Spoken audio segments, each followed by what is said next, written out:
Bonjour mesdames, écoutez, je suis très heureux de vous retrouver. On va démarrer le cours sur, comme on a l'habitude, sur la paracha. Donc on va essayer de traiter un sujet qui est rapporté dans la paracha de Kedoshim. C'est marqué, Daber Hashem el Moshe les morts. A dit Hashem à Moshe, Daber el kol aradat ben Israël. Parle à toute l'assemblée d'Israël, Damartalehem Kedoshim Tiyu. Donc Hachem a demandé à Moshe de nous parler, de parler à toute l'assemblée d'Israël, ou tous les enfants d'Israël, et il leur a dit, Kedoshim Tiyu, soyez Kadosh, Ki Kadosh Ani Hachem Elokechem, parce que moi-même je suis Kadosh. Hachem a demandé qu'on soit des Kedoshim, parce que lui-même, il est Kadosh. Comme si qu'il avait envie de nous dire quoi, hein? Il avait envie de nous dire, si vous voulez qu'on se retrouve, alors il faut être un peu comme moi. Hein, c'est ça, non? Si vous voulez qu'on se retrouve, si vous voulez qu'on se retrouve dans l'espace dans lequel je suis, alors il faudrait que vous soyez comme moi. Kedoshim, comme ça dit Hachem. Et sur ce, tout de suite, on va nous rapporter des mitzvot. Qu'ils soient positives ou négatives. C'est marqué Ish imo vaviv tiraou. On nous demande de craindre sa mère et son père. De Shavtai tishmoru, de garder le Shabbat, Ani Hachem. Ensuite, de ne pas faire d'idolâtrie. Ensuite, on nous demande souvent une flopée d'interdictions. De ne pas l'otekale peasadecha, de ne pas raser le coin de son champ, de le laisser aux pauvres, etc. De l'otiknovu, de ne pas voler, l'otikachachou, de ne pas nier, l'oteshakeru, de ne pas mentir, l'otishav obishmela shaker, de ne pas jurer en vain. Ensuite, on nous dit de l'otarachok et dreacha, de ne pas escroquer des gens, l'otikzol, de ne pas voler, l'otalim peulat sachir, de ne pas retenir le salaire de ton employé, l'otekalel cherej, de ne pas maudire le sourd, ça veut dire de ne pas profiter dans son dos de dire des choses sur lui, velifni vers le ten mirchon, de ne pas profiter de la naïveté des gens qui sont aveugles, entre guillemets, c'est-à-dire qui ne sont pas capables de savoir et de profiter de leur naïveté ou de leur ignorance pour leur prendre des biens ou quoi que ce soit. Veyareta melokecha Hachem, et donc il faut craindre Hachem. C'est-à-dire que personne n'en saura rien, il n'y a que vous qui savez, c'est dans votre cœur, et Hachem il sait ce qu'on pense, et donc on doit être yiré Hachem dans son cœur. L'otasu avel bamishpat, on ne peut pas faire de jugement qui soit tronqué, l'otisa penedal, de ne pas avantager le pauvre, l'otéader pénégadol, non plus l'inverse, d'avantager le riche, betsedek tishpatamitecha. Betsedek tishpatamicha, avec justice tu jureras ton peuple. Rachid dit qu'on doit être capable de juger favorablement les gens. Et Vedan les kavzechot, c'est-à-dire trouver toujours un argument qui va justifier le fait que, a priori, il a fait une avéra, non, mais donner du crédit à la personne. Ensuite, on nous dit, l'otisna et arichabilvavecha, on n'a pas le droit d'haïr son prochain dans son cœur. D'accord? Il y a une avéra qui n'est pas liée à un acte, mais un sentiment, de ne pas haïr les personnes. L'otissa, ensuite il y a marqué l'otikom et l'otitor, de ne pas se venger ni être rancunier. Ouais, c'est pareil. Alors, Rachid il ramène une barre dans Yuma qui dit c'est quoi la vengeance? Je vais voir quelqu'un, je lui dis est-ce que tu peux me prêter ta faucille? Comme ça Rachid amène. Et il répond non, je ne te la prête pas. Bon, ok. Et après, la personne à qui j'ai demandé sa faucille vient voir et dit est-ce que tu peux me prêter ton marteau? Et je lui réponds, je lui dis, écoute, tu te rappelles quand je t'ai demandé ta faucille, tu te rappelles ou pas? Ouais. Ben, tu peux rêver pour le marteau. Hein? Ça s'appelle la vengeance. Ou alors, soi-disant sous prétexte d'éducation, on va leur dire, tu te rappelles quand je t'ai emprunté, je t'ai demandé ta faucille? Ouais, je me souviens, bien sûr. Ton marteau, tu vois, le marteau que j'ai, écoute, je vais te le prêter. Tu vois, je ne fais pas comme toi qui va refuser ta faucille. Ça s'appelle la rancune. D'accord? Dans les deux cas, c'est assour minatora. Un, de se venger, et un, d'être rancunière ou rancunier, c'est assourd.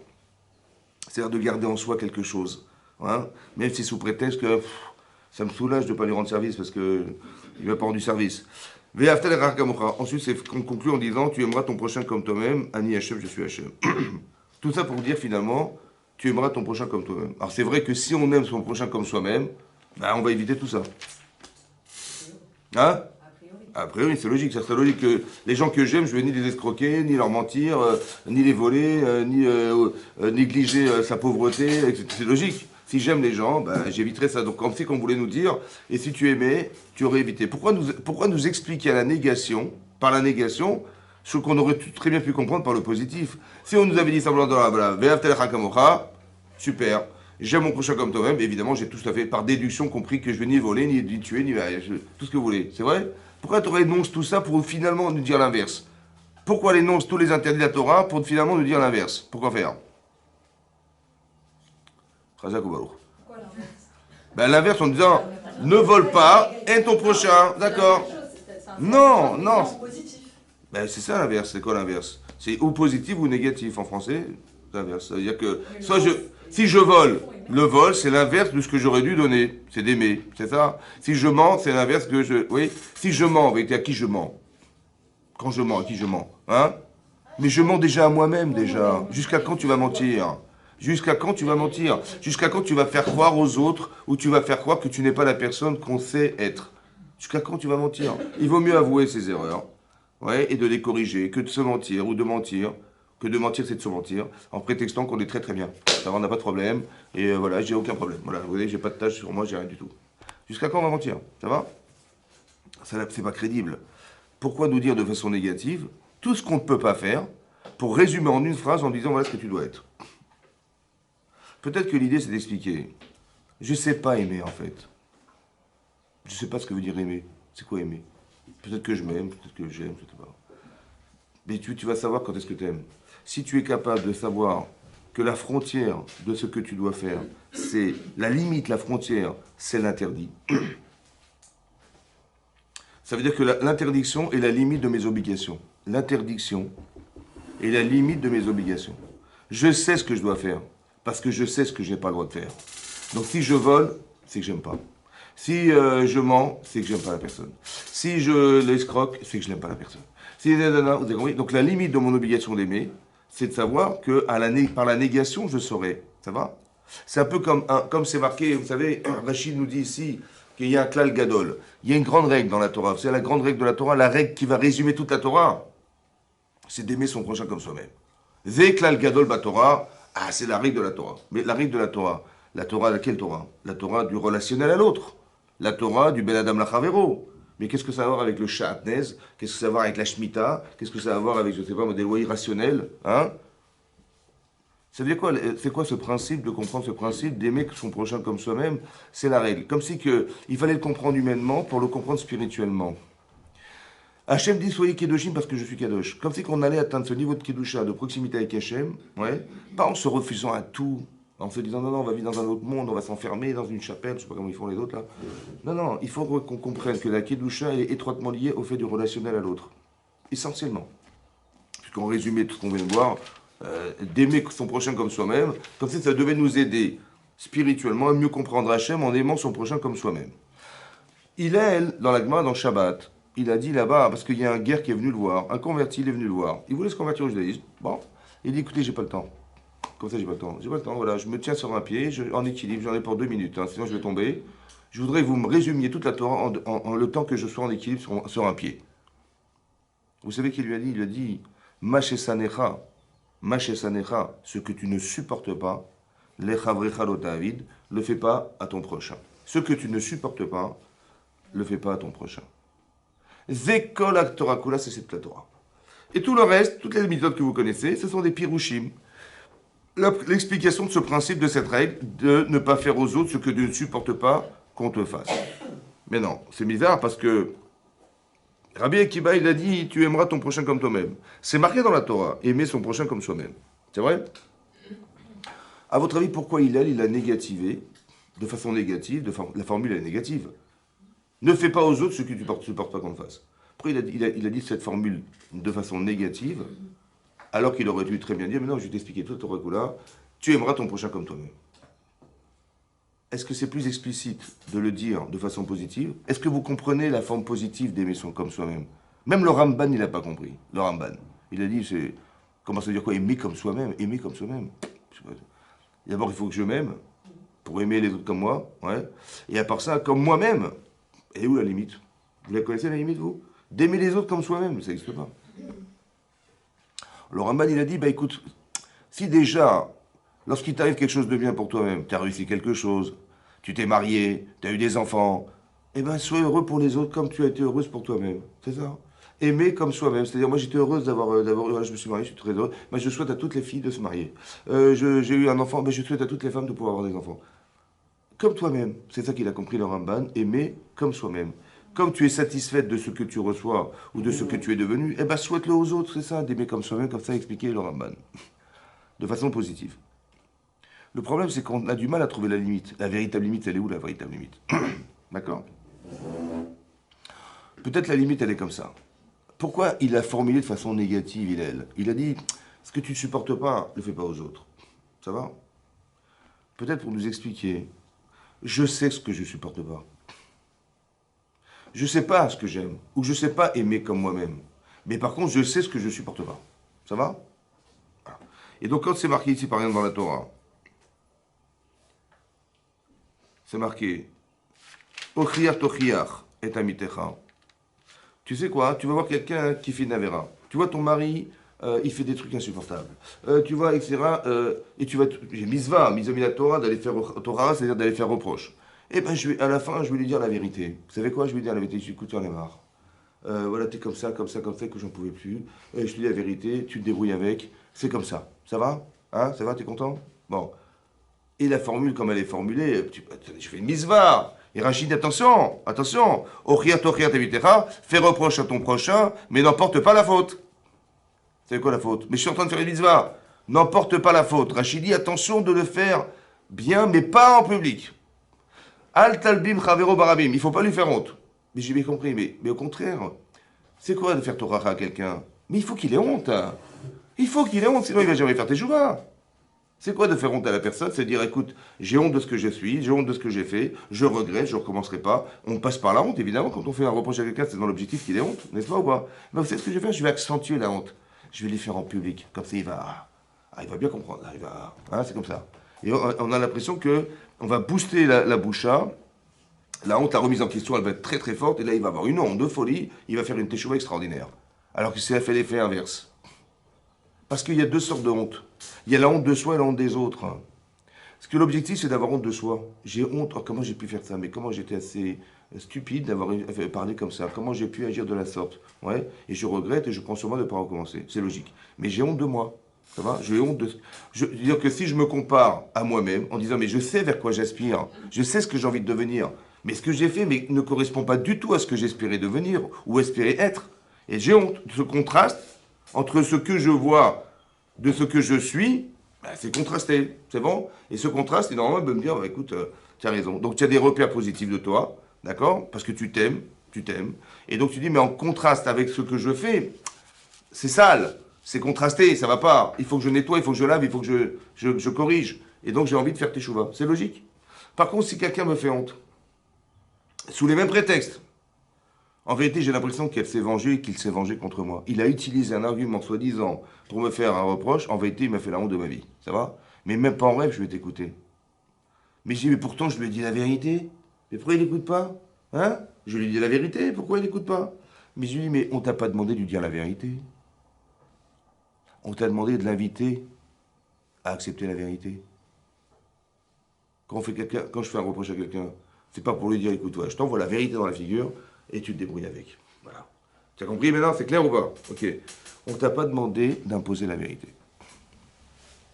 On t'a demandé de l'amener à la vérité. Alors là, ça demande du kavod. Mais pourtant, j'ai pensé bien faire. Les Rachidi n'en portent pas la faute. Attention. Parce que si tu fais reprocher à quelqu'un et qu'il a honte, au final, ça a servi à quoi? Mais la mauvaise honte, hein, je parle. Au final, je lui ai fait honte. Et c'est pas ça que je voulais faire. Je voulais qu'il ait honte de lui. Je voulais pas lui faire honte. Je voulais qu'il ait honte de lui-même. Et alors, comment je vais faire? Alors, écoutez-moi bien. Tu sais ce que tu supportes et tu sais ce que tu supportes pas. Alors, tu sais ce que tu vas faire? Tu vas essayer de l'aimer comme toi-même. Ça veut dire quoi comme soi-même? Je vais essayer de lui parler comme j'aurais aimé qu'on me parle. Bon. Mais la manière dont tu lui as parlé, est-ce que tu penses que c'est acceptable?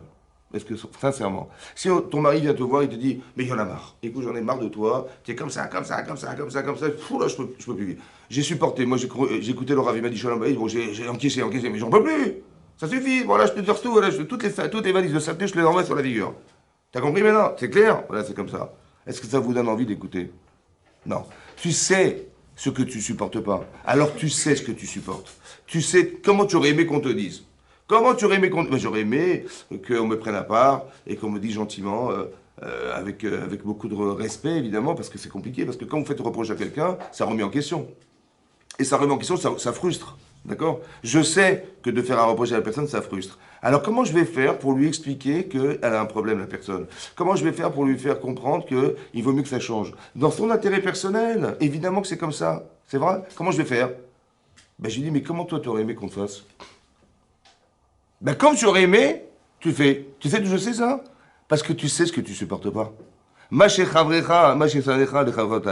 Tu sais exactement ce que tu supportes pas. Alors tu sais exactement aussi comment tu l'aurais supporté. Alors fais-le non pas comme tu l'as pensé, mais comme tu aurais voulu qu'on le fasse, pour toi.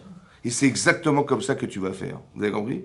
Ve'afta l'iracha kamocha. Comme tu aurais aimé qu'on te fasse toi, fais-le aux autres. Mais comme tu n'aurais jamais supporté de le faire, ne fais pas aux autres. Est-ce que tu aurais aimé qu'on parle comme ça? Non. Est-ce que tu aurais aimé qu'on agisse comme ça vis-à-vis de toi? Non. Alors pourquoi tu le fais aux autres? Mais ne dis pas que tu sais pas, parce que tu sais exactement comment tu aurais aimé qu'on te fasse. Alors, mets-toi dans la position de celui qui va subir ce que tu vas lui faire endurer, et pas de ce que tu as envie de lui faire dire, ou de lui faire comprendre. Vous avez compris? Oui. Je n'ai pas compris, ça veut dire n'emporte pas la faute avec toi. Ne porte pas la faute avec toi, ça veut dire que je pensais faire une mitzvah, parce que de faire un reproche à quelqu'un, c'est une mitzvah, mais la Torah. Mais n'emporte pas la faute. Ça veut dire que la façon de la formuler, la tochacha, Ah, on revient à la faute. mais pourquoi? Parce que je l'ai fait en public. L'Archouma, il a eu la honte de sa vie. Je dis, mais au contraire qu'il ait honte, super. Au contraire qu'il ait encore plus honte, super. Oui, non, parce que quand on fait de choix, il faut avoir honte. Mais laquelle honte?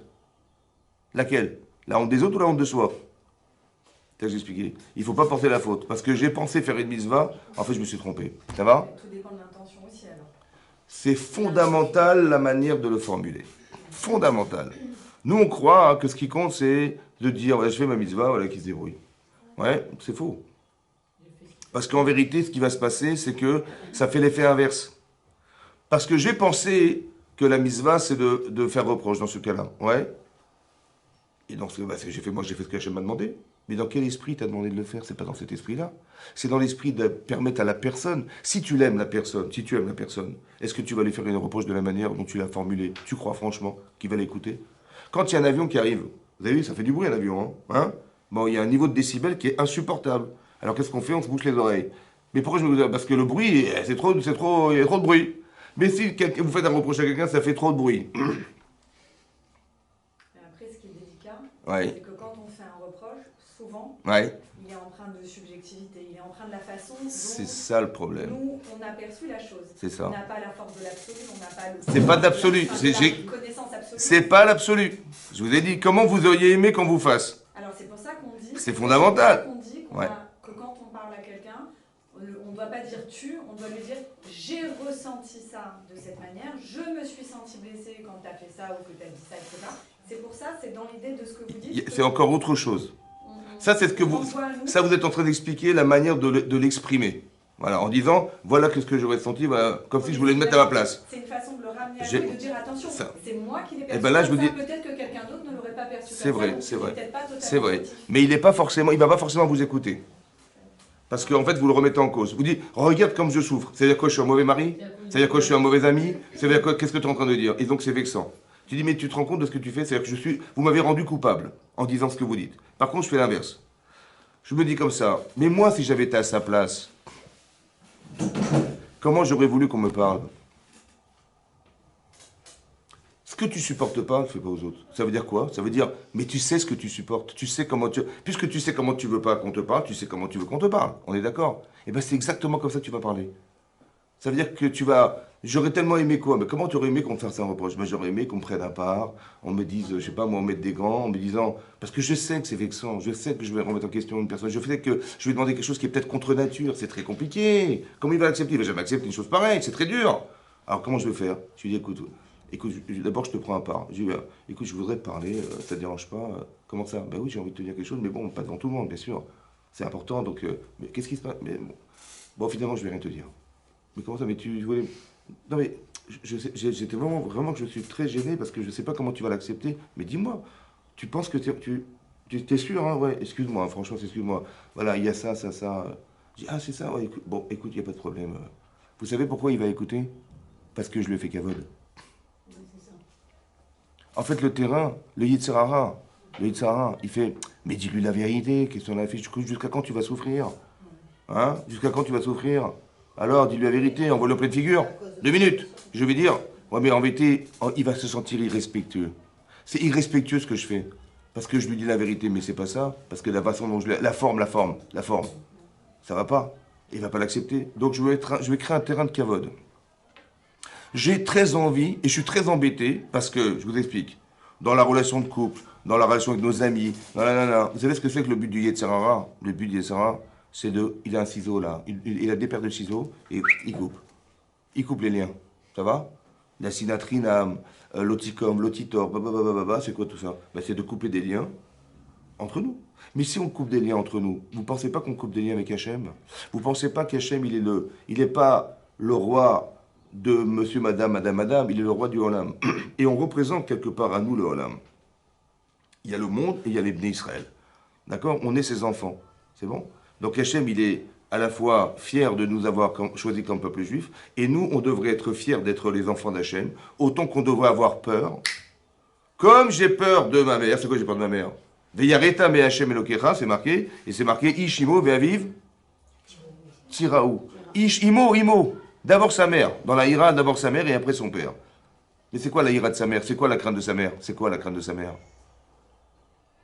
C'est une crainte révérentielle, c'est respectueux. C'est-à-dire? C'est un kavod. Ben non, il y a kavod. Kaved et avicha et imecha. Donc je respecte ma mère, j'honore ma mère. Mais là, on te demande de craindre ta mère. De craindre de la décevoir. J'ai peur. Vous savez, je respecte ma mère. Elle a tellement investi pour moi. Elle a des nuits entières, elle n'a pas dormi pour moi. Elles ont décidé de me faire vivre, etc., etc. Mais je la respecte. Mais vous savez de quoi j'ai peur? J'ai peur de la décevoir, ma mère. J'ai peur de mal agir vis-à-vis de elle. J'ai peur que ce que je vais faire, c'est pas exactement au niveau de cavote que je lui dois. J'ai peur de ça. C'est pas la ira, c'est pas de la peur, c'est la bonne peur, pas la mauvaise. Et donc, qu'est-ce qui va se passer? En vérité, je vais extrapoler en disant, j'ai peur de perdre ce lien avec mon mari. J'ai peur de perdre ce lien avec ma femme. Je sais que si je lui dis ça, elle va se vexer et ça va couper des liens. Je ne sais pas comment je vais faire. Parce que si je lui fais un reproche, elle va peut-être mal le prendre, ouais, et puis ça va couper les liens, et j'aurais alimenté mon Yetzer Hara alors que j'ai envie de faire une mitzvah. Parce qu'il faut que ça change. Comment je vais faire? Alors le kavod. Vous avez compris? Et je vais l'honorer. De quelle manière? En lui disant, pas en lui disant, tu sais quoi? C'est vrai ce que vous dites, tu sais, je vais t'expliquer où tu m'as mis dans des situations où je suis en souffrance. Mais c'est parce que tu es comme ça que je souffre. Alors, jusqu'à quand tu vas me faire souffrir? Bon, c'est vrai qu'il a la mesure de... Alors, s'il est anav, s'il a des milotovotes, etc., il va comprendre, il va dire oui, bien sûr. Mais je pense que l'idée, c'est de dire, je n'ai pas envie de perdre. Ce lien, il est fondamental pour moi. Fondamental pour moi. Et je ne vais pas envie de se perdre. Et je sais que quand je vais lui faire cette reproche, ou si je vais exprimer quelque chose, il va lui faire la tête, ou je ne vais pas quoi, il va rien comprendre. Et donc, qu'est-ce qui va se passer? Je vais lui dire, mais avec tout le respect que je lui dois. Et je le fais parce que tu aimeras comme toi-même. Comment tu aurais aimé? C'est ça, vous avez compris? Pourquoi c'est fondamental? Parce que pourquoi je vous ai parlé de ça? Parce qu'en fait, le Raphaël Vital, qui était l'élève du Harizal, il a dit que Ve'av Talecha Kamocha, il n'y a pas plus grand de aimer son prochain comme soi qu'en couple. Ta femme, c'est la personne la plus importante de ta vie. Ton mari, c'est l'homme le plus important de ta vie. Bah, tu passes X années avec tes parents, ouais, jusqu'à ce que tu te maries, ça prend 20, 22, 25 ans, mais après tu passes la majorité de ta vie avec ton mari, non? C'est avec lui que tu vas construire ta vie, tu vas devenir une femme, tu vas devenir une mère, tu vas devenir une belle-mère, tu vas devenir une grand-mère, toutes les phases de l'évolution d'une femme, ça se passe en couple, n'est-ce pas? Eh ben, la personne la plus importante qui t'a permis d'accéder à ce statut, c'est qui? Mais comment tu peux imaginer que tu vas négliger ce rapport avec ton mari parce que... Et pourquoi c'est comme ça? Vous savez pourquoi? Parce que c'est ça les contrastes humains. C'est que on aime la personne et on peut être déçu à la proportion de ce qu'on aime. Parce que j'ai un dévolu vis-à-vis de mon mari ou de ma femme, et on s'est engagé, on est solidaires les uns pour les autres, hein, et à un moment donné, j'ai vu quelque chose qui m'a frustré. Je dis, mais est-ce que j'ai fait un bon choix? Est-ce que machin? Et ça va me gêner, ça va me embêter. Pourquoi? Parce que j'aime la personne. C'est en ça que c'est positif. C'est en ça que le reproche peut avoir une dimension positive parce Toujours. qu'il fait grandir. Exactement. Et qu'il s'inscrit dans quelque chose de vertueux. Exactement. Quelqu'un avec qu'on aime moins et avec qui Exactement. on a des relations extrêmement superficielles, on peut passer sur... Mais vous avez raison. Mais le problème, c'est que c'est mal compris chez les gens. En général, les gens, ils sont vexés, sont frustrés. Et l'accumulation de frustration, ça peut amener à carrément un divorce, ça peut amener à des dégoûts des personnes, ça peut amener... C'est mal compris. C'est juste que de comprendre, c'est comme ça. C'est pour ça que j'ai dit d'aimer comme soi-même, c'est comme ça. En vérité, comment? Un mari qui fait jamais de reproches. Comment Un mari qui fait jamais de reproches, ça veut dire quoi? bah, ça veut dire que bah, c'est impossible qu'un mari ne fasse pas de reproche, ça veut dire il peut, à moins qu'il ait une femme extraordinaire. Hein. Je veux dire, mais c'est possible. Il a une vie épanouie, ou alors il est. Ça veut dire. Super niveau et il s'arrête pas sur les ch'touillottes et... Ouais, ça veut dire que. Mais comme ne pas faire les ch'touillottes, ça se répare aussi. Parce que ça peut ne pas avoir d'incidence sur lui, mais ça peut avoir des incidences sur la famille, sur les enfants, sur l'atmosphère, sur plein de choses. Vous avez compris? Voilà. Et donc c'est pour ça. Il est assez fin pour faire des reproches, mais qu'on s'en rende jamais compte. Alors là, c'est encore le summum. Ouais, le summum, c'est de dire, en vérité, il m'a rien dit, mais j'ai compris et je vais changer toute seule. Est-ce que ça veut dire que c'est quelqu'un de passif? Ça peut être quelqu'un qui soit aussi indifférent. Hein. Ça peut être une indifférence à la situation. Il dit, bah, moi, je vis ma vie. Il y a des gens, vous savez, il y a des gens qui sont célibataires en couple. Ça va? Ça veut dire que le type, il a l'avantage et pas l'inconvénient. Donc, tu fais la vaisselle, tu fais le ménage, tu fais le machin, c'est trop super. Mais il n'y a pas de partage, il n'y a rien qui nous fait, il y a rien qui fait qu'on communique ensemble, ça va? Il n'y a pas de coexistence dans ce couple. Il n'y a que de la cohabitation. Voilà, tu es là. Oh, écoute, moi je travaille, toi tu es à la maison. Voilà. T'as vu, on est une bonne entreprise, super entreprise, tout se passe bien. Tout va bien, ça va, tu es bien, toi? Il y a rien. Mais entre eux, il n'y a rien. Et à la prise, ils arrivent quand ils ont marié les enfants, ils se retrouvent tous les deux, l'un face à l'autre, ils se regardent, ils se disent, mais qu'est-ce qu'on fait tous les deux?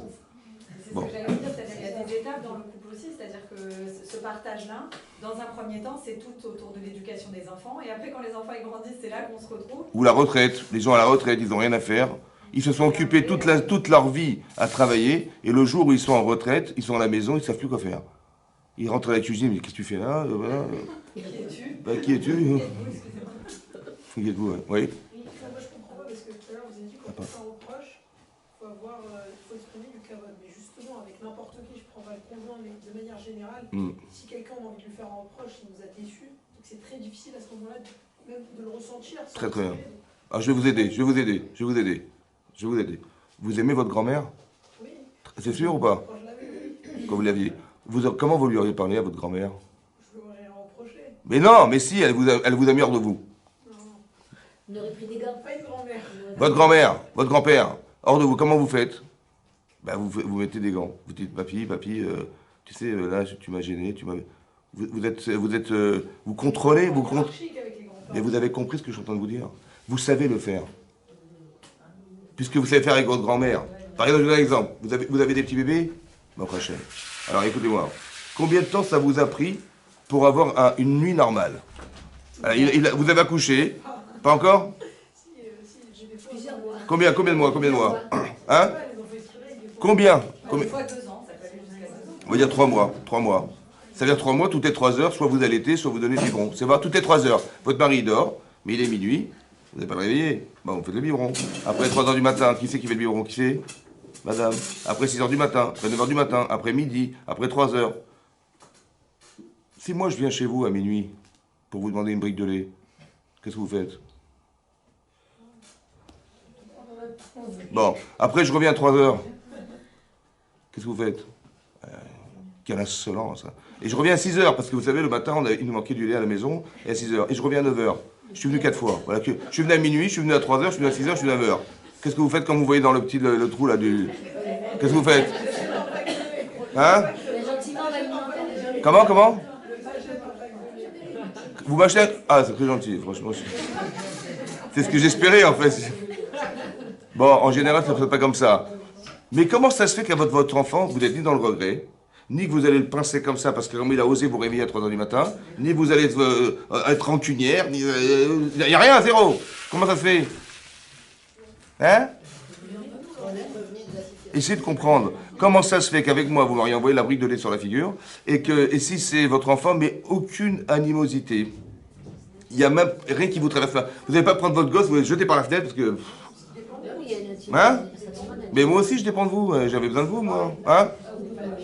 C'est pas pareil. Vous avez compris que quand on aime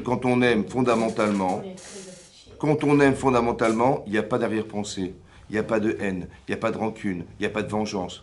Ça veut dire que si on est vengeresse, si on est haineuse, c'est qu'on n'aime pas, c'est la personne. C'est pour ça que je donne l'exemple de la grand-mère. Pour vous dire, quand vous aimez, vous n'avez aucun problème. Ça veut dire qu'il faut apprendre à aimer les gens. Vous avez compris? Et quand vous aimez les gens, rien ne peut vous traverser par la tête.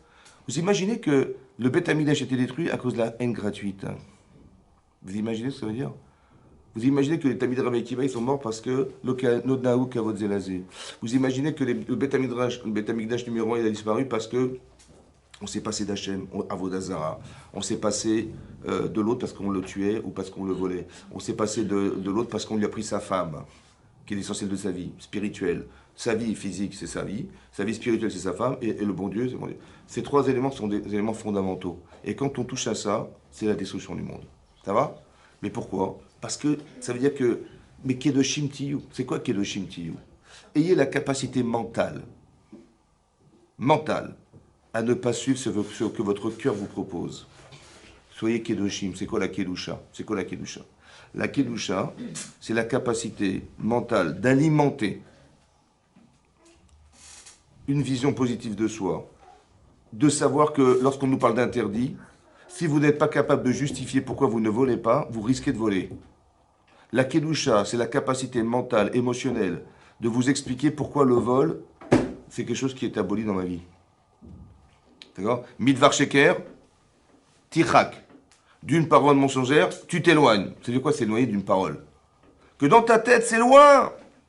Jusqu'où tu vas mentir? Jusqu'où? Il faut que tu argumentes, que tu saches que c'est honteux, que ça sert à rien de mentir, que ça n'a pas d'avenir, que tout ce que vous voulez. Ça va? Comme de voler. Pourquoi c'est grave?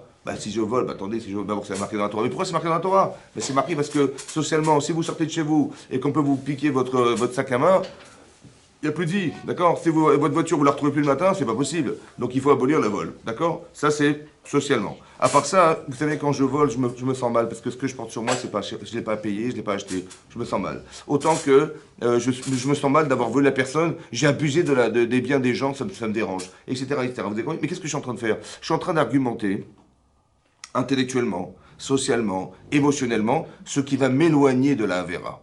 Vous avez compris ce que je veux dire? Si vous savez ce que c'est ça? Vous savez ce que c'est ça? C'est la Kedusha. La Kedusha. Arashi nous explique. C'est quoi la Kedusha? Et vous, Prouchim. Parouche, ça veut dire? Hein? Séparé, éloigné. Ça veut dire, c'est quoi la Prichout? On appelait les orthodoxes, les Prouchim. C'est quoi Parouche? C'est la capacité de retenue.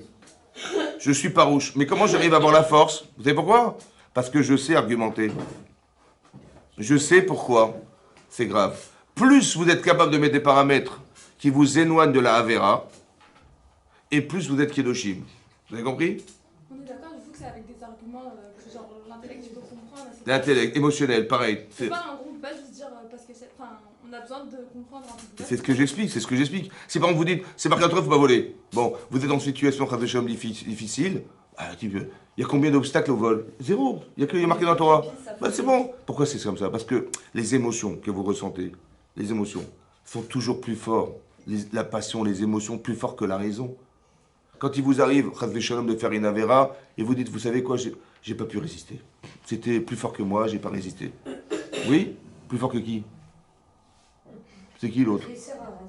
Mais tu dis plus fort que moi, mais c'est toi. Comment ça peut être plus fort que toi? C'est toi. C'est toi qui décides, c'est toi qui penses, toi qui... Qui c'est qui est plus fort que toi? La raison. C'est plus fort que la raison. Plus fort que? La raison. Chazak. Plus fort que ce que je savais. Je savais, mais j'ai pas résisté. Je savais. Ça veut dire que vous avez appris d'ici que ce que vous ressentez dans votre cœur, de la passion, du désir, etc., c'est plus fort que ce que vous savez. Alors à quoi ça sert d'apprendre si tout ce que vous savez est balayé par ce que vous ressentez? À quoi ça sert d'étudier? Pour arriver à ressentir. Il faut étudier pour ressentir, c'est ça. Ça veut dire qu'il n'y a qu'un sentiment émotionnel qui va refouler un sentiment émotionnel. Si je n'ai pas honte de voler, je n'aurai pas honte de voler. Ça va? Si je n'ai pas honte de porter quelque chose que j'ai volé, je n'ai pas. Si je n'ai pas honte de savoir que j'ai abusé de la personne, du bien des gens, si j'ai pas honte de croire que Hachem, c'est un mauvais comptable, parce qu'il ne sait pas compter, sur ma fiche de paie, il manquait des zéros. J'ai été les chercher ailleurs, ouais. Mais ça veut dire que Dieu est un mauvais comptable. Si j'ai pas honte de penser qu'Hachem c'est un mauvais comptable, mais c'est stupide. Mais tout ce que je suis en train de vous expliquer, c'est d'alimenter, d'argumenter pour arriver à ne pas faire la vera. Mais plus vous réfléchissez à ce qui vous en éloigne, et plus vous devenez des Kedoshim. Vous avez compris? Ça passe par, c'est pareil. Rachid, la Torah nous dit ici, marqué Ish, la première mitzvah qu'on nous cite, c'est Ish imo ve'aviv tiraou. Ish imo, un homme, sa mère et son père vous craindrez. Pourquoi on a mis la crainte de sa mère avant celle de son père dans la Torah? Et on a mis l'inverse. Kaved et Ve'et imechad. Honore ton père et ta mère. Pourquoi on a mis en avant le kavod de son père avant sa mère? Kaved et avicha. Ve'et imecha. Tu mets le kavod de ton père avant celle de ta mère. Et tu mets la crainte de ta mère avant celle de ton père. Pourquoi c'est dans cet ordre? La Gemara dans Kishin a dit pourquoi. Parce que naturellement, un enfant, il craint son père. Alors on te demande de respecter ce que tu crains. Et naturellement, un enfant, il respecte sa maman. Pourquoi il respecte sa mère? Hein? Parce que Meshadlato bitvarim. Vous savez, une maman, elle sait parler à ses enfants, elle comprend ses enfants, elle rassure ses enfants. Ce qu'un père n'est pas forcément capable de faire. Alors le kavod que je lui dois, c'est pourquoi? Parce qu'elle me parle. Ma mère, elle me comprend, ma mère. Elle me parle, ma mère. Quand vous parlez aux gens, vous les respectez. Si quelqu'un vous allez voir quelqu'un, vous lui parlez en face, elle fait oui, qu'est-ce qu'il y a, quoi, oui. Ouais, d'accord. Alors, ouais, d'accord, je t'écoute, ouais, vas-y, ouais. Ouais, alors quoi? Tu m'as vu, je suis là. Hein. Le simple fait qu'il vous regarde pas, ça vous fout la honte. Mais je vous ai rien fait, je vous ai juste pas regardé, qu'est-ce qu'il y a? Mais attends, mais tu m'as ignoré. Vous avez compris qu'on fait exister les gens simplement en leur parlant? En leur parlant. Et donc la maman, elle est respectée par ses enfants parce qu'elle sait parler à ses enfants. Alors on demande à l'enfant de craindre sa mère qu'il respecte. Et je demande à l'enfant, à l'inverse de ce qu'il ressent, tu crains ton père? Ouais. Il faut que tu arrives à honorer ce que tu crains. C'est très compliqué d'honorer ce qu'on craint. Hein? Comment tu vas faire? C'est quoi la mitzvah d'honorer ses parents? Comment je vais réussir à honorer celui que je crains? Alors je vais faire du cinéma, je vais lui faire croire que ouais, mon père il est rigoureux, il est machin, et mon père c'est professeur d'école. Il dit fais pas ça, on va corriger les copies. Viens, on corrige des copies. J'ai un professeur d'école à la maison ou j'ai un policier à la maison, il met des amendes, il met des machins. Wow. Mais comment je vais réussir à honorer un père qui est un flic à la maison? Je peux pas. Comment je vais faire? Oui? C'est quoi le kavod? Le kavod, ça vient de... En hébreu. Kaved, ce qui veut dire? Lourd. Lourd, c'est quoi lourd? Consistant. Ça veut dire quoi? Ça veut dire que mon père, dans ma tête, j'ai une case. Si elle est vide, je ne respecterai jamais mon père. Jamais. Si elle est vide. Alors j'ai une mitzvah, en tant qu'enfant, et moi en tant que père, d'inviter mon fils à trouver des arguments qui vont justifier son kavod. Vous avez compris ce que je veux dire? Non. Hein? Vous n'avez pas compris? C'est comme ça. C'est comme ça. Il y a, dans votre tête à vous et dans votre tête de vos enfants, il y a une case qui s'appelle papa, maman. Qu'est-ce que vous mettez dedans? Mon père, c'est mon exemple. Mon père, il a toujours été à mon écoute. Mon père, il va toujours à la tfila. Mon père, il adore les rabbanim, il adore la Torah. Mon père, il reçoit des gens à la maison. Mon père. Qu'est-ce que je suis en train de faire là? Mais je suis en train de rendre lourd la case papa. Je suis en train, en vérité, de rendre lourd, c'est-à-dire de pouvoir justifier pourquoi je respecte mon père. Vous avez compris? Jusqu'où? Jusqu'à pas t'asseoir à ta place. Pas s'asseoir à ta place. Tu peux pas. Papa, il a un trône à la maison, il ne faut pas s'asseoir. Quand jusque-là, je dois respecter mon père. Mais c'est ça la halakha. La halakha, c'est que tu ne dois pas le contredire. La halakha, c'est que tu ne dois pas. Tu dois être respectueux. Tu ne dois même pas t'asseoir à sa place. Mais attends, mon père, il n'a pas de couronne sur. Il a une couronne sur sa tête. C'est-à-dire qu'il faut que j'argumente jusqu'à ce qu'il devienne le roi. Et là, je peux justifier le kavod que je lui dois. Ça veut dire que, en tant qu'enfant, j'ai un devoir, mitzvah, d'aller chercher des arguments qui alimentent le fait que mon père est mon père et que mon père, je lui dois du respect. C'est un travail à faire et je vous explique pourquoi c'est comme ça. C'est le chinour de la mère, c'est du père de qui vous voulez. Il faut que d'abord, moi, je puisse permettre à mon enfant de le faire. Je vais vous expliquer pourquoi c'est très important. Il y a marqué Kedoshim Tiyu ki Kedoshani. Ça va? Pourquoi dans ce sens-là? Soyez Kadosh parce que je le suis. Je vous explique. Si je suis un mauvais père, mon enfant, quelle perception il a du père? Mauvaise. Est-ce que vous pensez sincèrement, mesdames, qu'il pourra dire un jour Avinu Malkenu à Hachem? Sincèrement? Non. Parce qu'il n'a pas de notion de père, ou il en a une mauvaise. Comment il peut dire à Hachem, tu es mon père? J'espère que tu n'es pas mon père. C'est-à-dire que moi, être un mauvais père, je l'empêche de dire Avinu. Vous avez compris ça? C'est pour ça qu'on doit être des bons parents. Indépendamment de tout, je vous dis. Parce que l'enfant, le seul repère qu'il a, c'est ses parents. C'est-à-dire que tout ce que vous êtes, c'est construit entre les 4 murs de votre maison. Tout ce que vous êtes. Tout le reste, c'est la culture. L'école, les machins, tout ça, c'est pour remplir des cases. Mais en vérité, essentiellement, humainement, tout ce que vous voulez, ça c'est construire la maison. Père, mère, vous avez épousé un homme, mais pourquoi? Parce qu'il ressemblait sûrement à papa, ou le contraire de papa, j'en sais rien, mais vous avez des repères. Il y a des gens qui ont fait tchouva, qui ont grandi dans des foyers pas du tout pratiquants et pas du tout portés, versés dans la Torah. Ça contredit la règle? Non. Il y a la règle, après, il y a des exceptions à la règle. Mais la règle, c'est quoi la règle? La règle, c'est tout ce que vous êtes. Pourquoi on fait Chanukah Tabaït? Pourquoi on fait Chanukah Tabaït? On va inaugurer cette maison. Qu'est-ce que tu veux? Qu'est-ce que ça veut dire d'inaugurer ta maison? Parce que tout se passe là. Comment? Je ne parle. Attendez, la question, c'est quoi votre question? Je parle de la règle. Je parle de la règle. Après qu'il n'ait pas de parents. Alors on va expliquer. La règle, tout se passe chez vous, madame. Tout ce que vous représentez, vos enfants, ils vous regardent avec des microscopes. Ça va? Tout ce que vous faites, pourquoi vous êtes essayez d'être perfectionniste? Pourquoi vous voulez faire réussir vos enfants? Parce que vous avez envie que vos enfants réussissent, donc vous êtes une sadéquette, sinon c'est foutu. Ça veut dire que le filtre de votre vie, c'est votre famille. C'est votre mari qui vous regarde, c'est vos enfants qui vont. Vous voulez les rendre heureux? Alors soyez heureuse. Et soyez positive. Et faites attention à ce que vous faites. À ce que vous dites. Mais qu'est-ce que vous faites? Vous êtes en train de filtrer. Toute la saleté, vous la débarrassez parce que vous voulez que vos enfants ils soient superbes. Ce qui est faux en vérité quand on est célibataire. C'est ça que les gens. Et pourquoi tu te maries? Il faut avoir des enfants. Et puis peut-être éventuellement toucher les allocs. Non, c'est pas ça, vous avez compris, c'est pas ça. C'est que vous allez devenir des femmes. C'est des quêtes parce que vous avez une famille. Évidemment, c'est comme ça.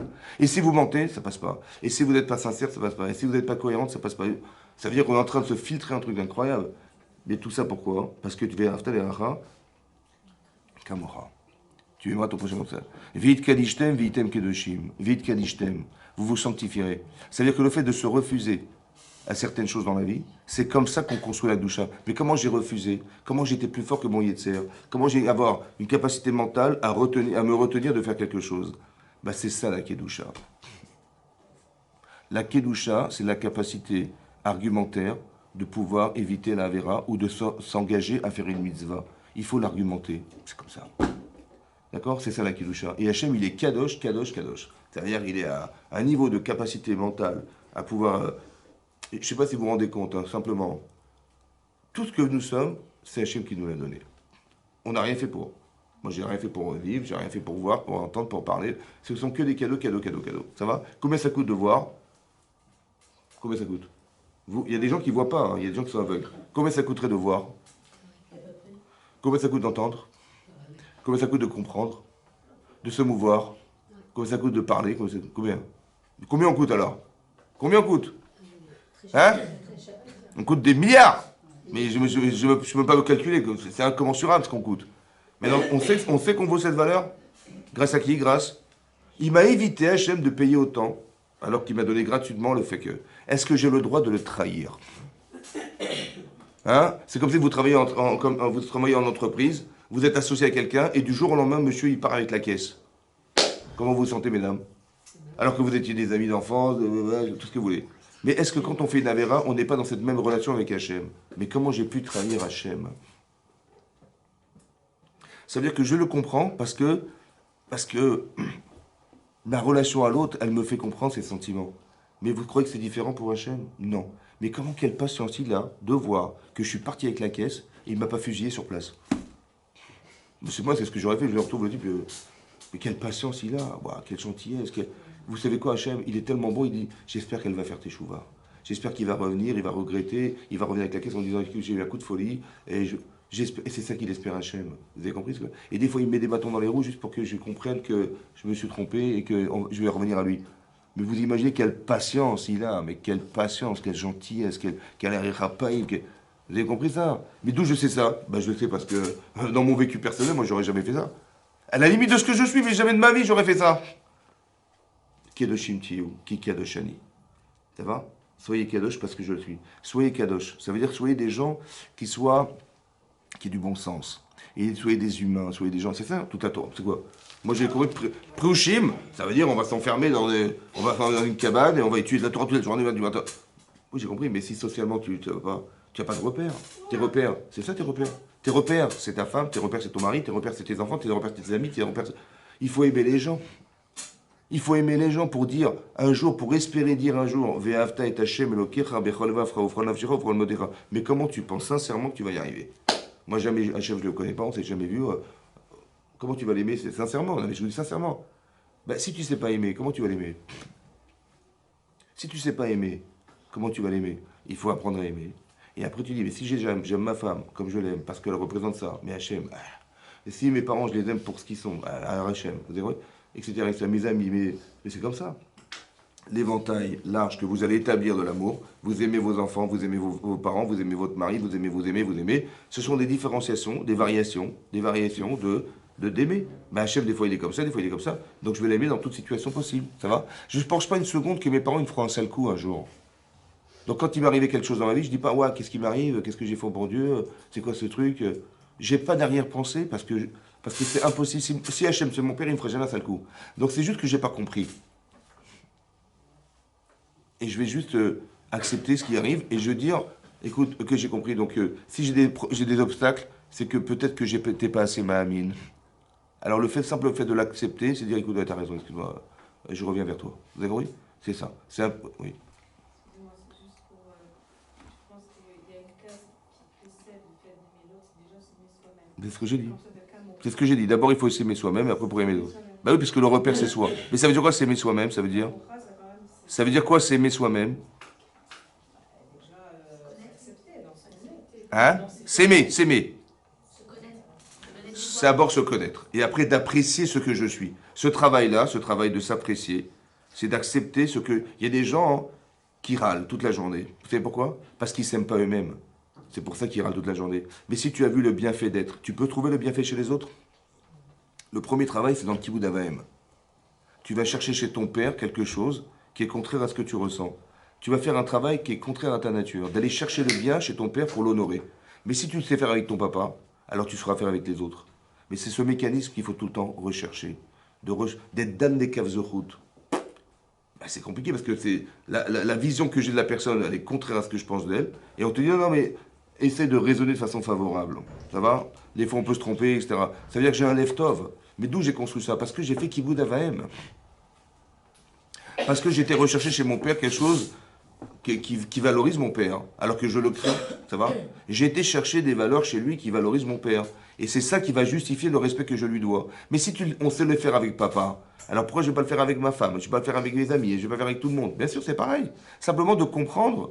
C'est pas parce que c'est pas ton enfant, c'est parce que c'est pas ton frère, c'est parce que c'est pas ta mère, c'est pas ta cousine, ta grand-mère, que tu peux pas essayer de trouver chez la personne des choses qui vont justifier leur respect. Quand Hachem nous dit Bani matem lachem elokichem, c'est pas pour rien. C'est pour dire qu'on est ses enfants. Vous avez compris? Quand Caïn il tue Evel, oui? Quand il tue Evel, qu'est-ce qu'il lui dit Hachem? Il lui a dit quoi? Evel, Achicha. Où est ton frère? Il a dit Evel, Achicha. Mais attends, Evel, c'est son frère ou pas? Et son frère c'est Evel? Oui, non? Pourquoi cette redondance? Il est où Evel, ton frère? Bah, il est où Evel? Et où est ton frère? Et qu'est-ce qu'il a répondu? Il dit, bah, je sais rien. À Shomer, à rien, oui. Frère. Hein? En vérité, pourquoi il a dit ça? Parce que j'espère que tu penses pas que je suis le gardien de mon frère. Mais en vérité, je suis le gardien. Tout ce qu'il fait, je scrute. C'est ce qui m'a rendu fou parce que Hachem lui a commandé son corban. Il a 2 femmes, j'en ai qu'une. Il fait que d'être chômeur de son frère. Mais comme ça le rabaisse de le dire, il dit bah, je suis pas le chômeur. Vous avez compris comment ça marche? Bon. Mais Hachem lui dit il est où ton frère? C'est quoi la question d'Hachem? Manifestement, il n'a pas compris la question. Il a dit mais je suis pas le chômeur. Où tu es toi? Hein? Où tu es toi? Non. Il a dit, il est où Evel? Il est où Evel? Chez toi. Si tu as fait définir ton frère, il s'appelle Evel. Toi, tu t'appelles Caïn, il s'appelle Evel. Tu as su définir qui est ton frère? Tu as su définir qui est ton frère? Si tu l'avais défini, tu penses que tu l'aurais tué? Tu penses que tu l'aurais tué si tu l'avais défini? Si tu avais vu la différence? Si tu avais vu l'avantage? Si tu avais vu la richesse que lui possède que tu n'as pas? Il s'appelle Evel. Donc il a quelque chose en plus que toi, n'est-ce pas? Il s'appelle Evel. Pourquoi tu t'es pas associé à la différence plutôt que d'éliminer la différence? Il est où Evel? Maintenant, ok, bon, ok, t'es pas psychologue. Il est à Chicha. Il est où ton frère chez toi? Si tu avais développé la fraternité, tu l'aurais tué? Non plus. Il est où Evel Achicha? Il est où Evel chez toi? Manifestement, il n'est pas là. Il est où Achicha? Dmer Chicha Tsoakim Elai. Les sangs de ton frère crient vers moi. Les sangs de ton frère au pluriel crient vers moi. Tu commences à les sangs, mais j'ai tué un homme. Tu as fait un génocide là. Il y a tellement d'enfants qui auraient pu naître de Evel. Pourquoi tu n'as pas redimensionné ton frère? Mais c'était pas. Ok, manifestement, c'est pas Evel. Manifestement, c'est pas ton frère. Ok. Mais cet homme, il va avoir des enfants. Mais pourquoi il y a tellement de millions d'innocents derrière ces gens-là que toi, tu vas condamner en pensant que ton frère, il est coupable? Redimensionner. Redimensionner. Vous avez compris? Ce que je suis en train de vous expliquer, c'est la Kedusha. C'est ça la Kedusha. D'arriver à être kadosh, c'est-à-dire, je m'éloigne de la Avera. Mais pourquoi? Parce que mon frère est mon frère, parce qu'il s'appelle Evel, parce qu'il y a tellement d'innocents qui vont devoir naître de lui, que j'ai rien à voir avec eux. Et il crie derrière, non, non, non, non, non, non, ne faites rien. Et moi, je le tue. Vous avez compris ce qui se passe? Ça, c'est la Kedusha. La capacité de se séparer de la Avera. Ou de bien de distancer ma relation avec ma mère. Parce que ma mère, on est très proches. Mais le problème, c'est qu'elle me dit des choses, mais on est très proches que je ne l'écoute même plus. Alors il faut avoir de la ira.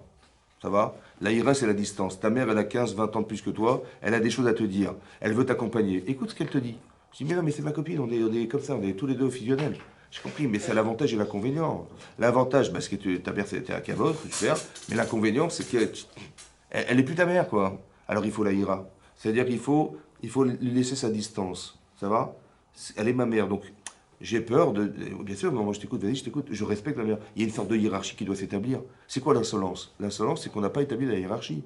Pour un enfant, il se rebelle, pour un enfant, il a comment vous dire, un enfant, il a la chutzpah, parce qu'on lui a dit, parce qu'on nous a appris, François Dolto, elle a dit, enfant roi, hein. Ben, l'enfant, tu lui mets une couronne, c'est lui qui... Il faut au kavod, il faut lui faire du kavod. Mais je sais pas, mais c'est l'inverse. C'est lui qui doit t'en faire, c'est pas toi qui vas lui faire. Mais il faut qu'on conserve la hiérarchie. Pourquoi? Parce que s'il n'y a pas de hiérarchie, il y a rébellion. Et s'il y a rébellion, ben il va se rebeller contre la police, il va se rebeller contre HL, il va se rebeller contre machin. Mais c'est comme ça. Sous prétexte d'indépendance. Parce qu'on m'a dit je suis indépendant. Mais ton indépendance, elle vaut rien si l'autre n'existe pas. Comment tu veux devenir un père si tu n'as pas un père? Comment tu veux devenir. Tu vas choisir ta femme si tu n'as pas une mère un jour qui correspond à la jante féminine? Comment tu vas faire? Tu veux que ta dépendance te rend indépendant, mais il faut que tu un jour comprennes que ton indépendance dépend des autres. Tu veux être un Talmid Chacham, il faut que tu aies un Rosh Yeshiva. Tu veux faire un métier, il faut que tu fasses des études. Mais ton niveau d'études, il va dépendre de la dépendance que tu as du professeur. Mais si tu dis non, moi je suis autonome, moi je fais ce que je veux. Mais c'est dommage, ça fait 50 ans qu'il étudie la Torah, mais tu te rends compte, en 5 minutes, il va t'apprendre quelque chose qu'il a réfléchi pendant 40 ans.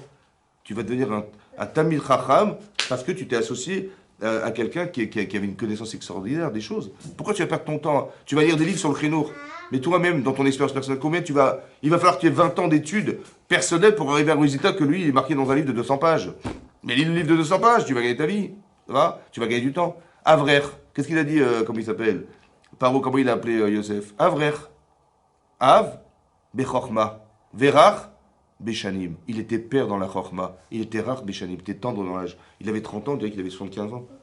D'âge, de maturité, je vous parle. Parce qu'il a tué avec son père. Tu peux être un jeune homme avec la connaissance de ton père, mais profite. Ton indépendance intellectuelle, émotionnelle, va dépendre de ta dépendance au départ. Mais tant que tu n'as pas compris ça, tu vas rester un nulard. Donc profite de ta mère. Ta mère, elle a des expériences. C'est ça qu'il faut faire expliquer à nos enfants, qu'on n'est pas là pour leur imposer. Quand vous avez des enfants qui, à l'âge de l'adolescence, se rebellent contre leurs parents, mais c'est super qu'ils se rebellent. Et il y a des parents qui disent « Ah, mais comment tu me parles avec des claques, des machins ?» Et le gosse, ils ont gagné, il devient un mouton. Et après, à 30 ans, dis-moi, maman, tu crois que je fais ça? Dis-moi, je sais pas quoi faire. Je fais ça, je me marie avec elle ou pas? Dis-moi, parce que je sais pas, moi.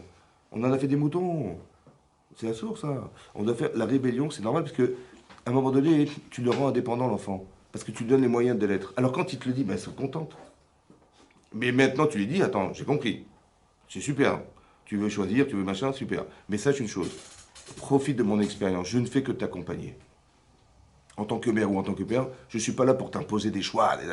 Fais ce que tu as dit, respecte-moi. Non, je suis là pour t'accompagner. Voilà. Tu vas faire des choix. Juste que, vu un peu mon expérience, je peux t'aider à faire des choix. Tu veux que je t'accompagne ou pas? D'ailleurs, j'ai besoin de personne. Écoute, qu'est-ce que tu vas faire demain? Je vais faire ça, ça, ça. Écoute, il n'y a pas de... C'est ce que tu vas faire, ce que tu vas faire là, je te dis, dans 2 semaines, tu viens me voir, tu vas me dire, je me suis planté. Mais tu sais, ouais, tu connais rien, tu ne connais pas les jeunes, tu ne connais pas les terres. Vas-y, je te laisse faire, vas-y. Quand c'est pas trop grave, hein. Il va se planter une fois, il va se planter 2 fois. C'est marrant parce que ça s'est exactement passé comme papa il a dit. Et bien vous devenez un confident. Parce qu'il dit, bah oui, ça fait 3 fois, il a raison. Et donc, ouais, tout à coup, ah oui, papa, donc qu'est-ce que tu penses? Moi, je suis là que pour t'accompagner, je suis pas là pour ni t'imposer, ni te faire vivre ma vie, ni te... Vous avez compris? On est là pour accompagner les gens. Et souvent, le problème, c'est que on pense que, non, par peur, on ne fait jamais, vous savez, et on fait la bêtise. Hein, on fait la bêtise de le faire à leur place, de tout faire à leur place. C'est comme quelqu'un, il a un plâtre. Bon, ben après, il faut faire de la rééducation. Ben moi, je lui ai mis un plâtre dans le bras et dans le cerveau. Et après, je me demande pourquoi il n'arrive pas, et pourquoi t'as mis un plâtre là, et il ne peut pas bouger. Il veut faire, non, laisse-moi faire. Non, c'est moi qui vais. Je prends ton bras, je le mets là. Je te mets ta tête, je la mets là-bas. Mais non, il faut arrêter, il faut donner la capacité. Mais pourquoi? Mais par amour. Mais nous, on y met, c'est ça, comme ça qu'on aime nos enfants, nous. Non, c'est comment tu t'aimes, toi. Mais si tu les aimais, tu ferais pas ça. Parce que si tu t'étais bien à sa place, tu aurais aimé que ta mère, elle soit tout le temps derrière toi, ton père, se dirait, non, pourquoi tu fais aux autres? J'ai compris? C'est ça, tu aimeras ton prochain comme toi-même. Autrement dit, tu feras aux autres ce que tu aurais aimé qu'on te fasse. Et tu sais ce que tu aurais aimé qu'on te fasse. Tu le sais ça. Alors fais-le aux autres. T'as compris? Razak ou Baruch? Merci beaucoup. Merci.